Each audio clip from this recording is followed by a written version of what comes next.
The Prince of Swords is a fast-moving and interesting card of whom elementally is air of air. And so this is an abundance of air or an excess of mind activity. And so he's moving really quickly throughout all of his thoughts and all of the things he wants to experience. And yet perhaps he's not sticking around long enough to find a deeper meaning in them. On this Rider-Waite card of the Knight of Swords, we can see the character is charging onwards really quickly against the flow of the air. His sword is raised up into the sky and he's charging on, nothing's going to stop him. Interestingly enough, on this Rider-Waite card, he's also travelling from right to left. And so he's travelling from the right brain to the left brain, or from the world of the mind and the creativity into the physical world. So he's putting into manifestation all these thoughts that are coming into his mind, and because he's moving quickly, the thoughts themselves are changing very quickly with that. So this character isn't going to be sticking around for very long, no matter where he is. On the Tree of Life, he's in Tifereth, and Tifereth sees the largest number of Sephiroths cross through it, and so it's a really interesting one. It is very balanced and harmonious, and yet it's quite interesting as this Prince of Swords is here, in that Tifereth is Kether, or pure spiritual light, but lower down, so on a lower element, a lower frequency. And yet it's obviously of a higher frequency than Malkuth and these lower spheres. And so it's a little bit like a child's older brother. He may appear to be very grown up and very wonderful to somebody of whom is lower on a frequency level than what he is. Although, if we understand him for what he is, he's actually much lower than what he could be and what his potential could be. So a child may feel their little brother is really grown up and quite wonderful, and yet when we look back on it later we realise that he was only 18 himself at that time, and so he still was rising up into the best version of himself that he could be. The background of this card, however, is actually quite chaotic, and so there isn't going to be a lot of time for reflection with this character. It's all of the air, of course, the air representing mind activity, thought activity, and so all of this that you can see moving around like a storm almost in the breeze are all of the thoughts and all of the wants and experiences and desires coming in and out of his mind. And he is flying through these thoughts, literally, because these circular spheres here in yellow are actually supposed to represent wings. And we can see the wings on these characters beneath as well, which we will return to. And so he's actually flying through the thoughts, and the wings represent the quality of air. They have the element of air inside of them, and of course the colour yellow represents that element of air as well. And so he is riding on the currents of his thoughts and his desires, and he will stop at nothing to experience these desires, even if they are only temporary, because he is actually riding towards them on a chariot. And this chariot is being pulled along by these winged characters, of whom there are three, of course representing that Trinity, yet again, of which we have seen. And they're also quite fairy-like, and they're also small, and so they're kind of like winged children or fairy beings. And as children, they're going to be very easily distracted by things around them. There is that element of distraction going on in this card. If your chariot was being pulled along by these beings, of whom literally seem to be going in all manner of different directions, the chariot would certainly be in motion and potentially moving very quickly, but its destination would be not entirely sure, because it would be moving from one place to the next based merely upon the temporary state of the mind. And so these fairies could be described as flights of fancy.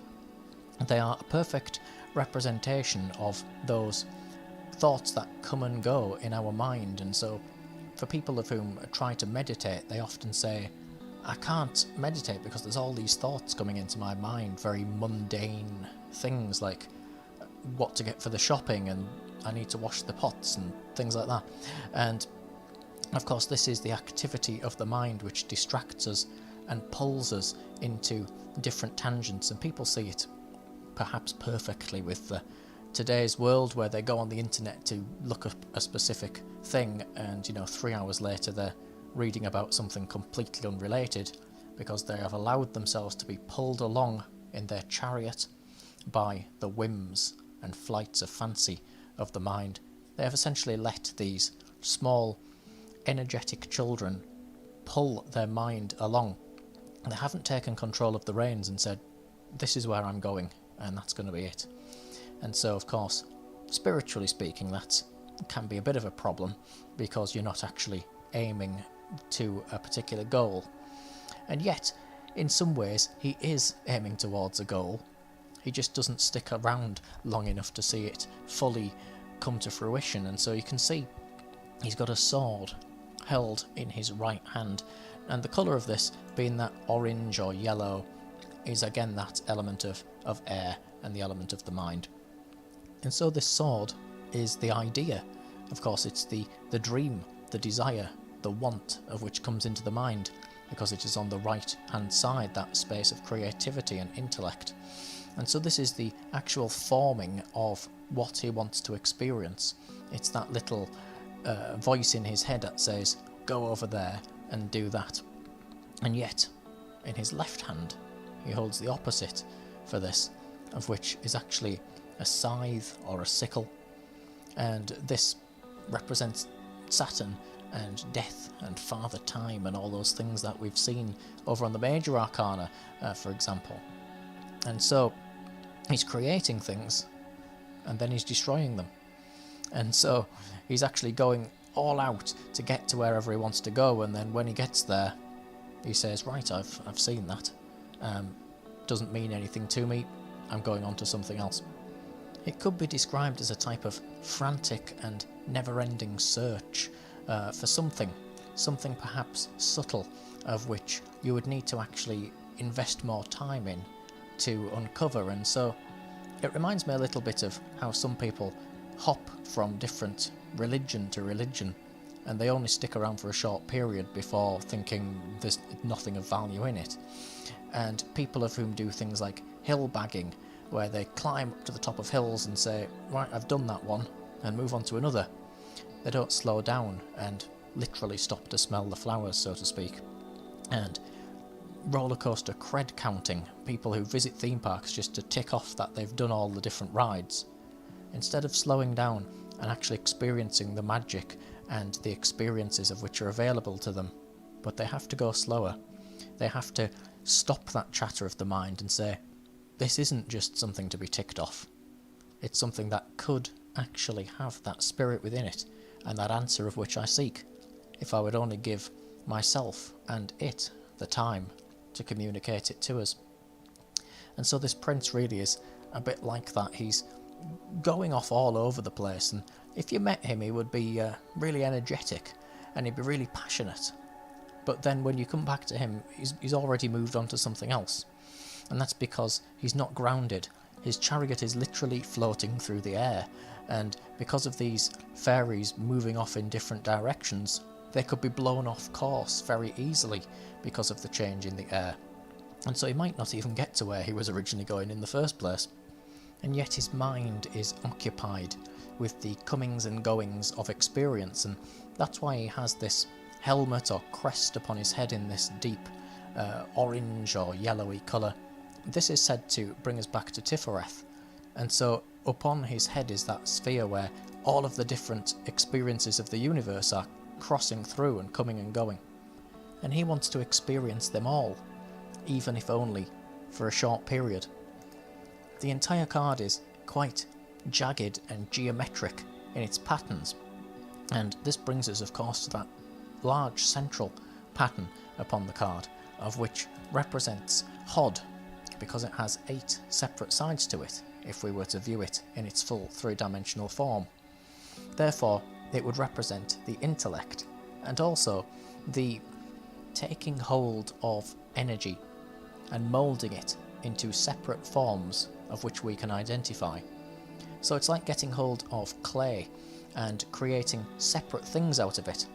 They're all made out of clay, and yet we can say, well, that one is a bowl, and that one is a little figure of a man, and that one's a jug. It's actually all clay, but we understand the separate forms. They are distinguishable to us. The geometric pattern in general is this. It is all of the things of which make up the physical world around us. It's a representation of, atoms and molecules and all that type of thing, of which have literally been formed into things around us, of which we understand. It's all energy and vibration and waveform, and yet it's been moulded into shapes of which mean something to us, and it's easy for us to communicate their meaning.